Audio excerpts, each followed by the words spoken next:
Bog naš, molitvama sve prečiste majke, svetih slavnih i svehvalnih apostola, svetog i bogonosnog oca našega Jovana, arhijepiskopa Konstantinovog grada Zlatoustoga, svetoga blagovernog kralja Stefana Dečanskog čudotvorca i oca našega Nektarija Eginskog čudotvorca, svetoga arhiđakona i mučenika Lavrentija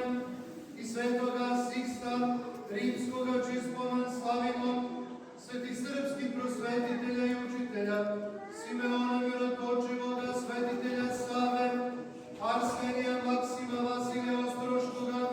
Petra Cetinskoga, Nikolaja Ohridskog i Žičkog, Justina Ćelijskoga, Lazara velikomučenika Kosovskoga, Uroša velikomučenika, cara Srpskoga, Stefana Visokoga, despota Srpskoga, Jovana Vladimira i svih prosijačih svetitelja iz roda našega, sveti pravednih bogoroditelja, Joakima i Jane i svih svetih, da nas pomile i spase kao blagi Bog naš, koji voli svakoga čoveka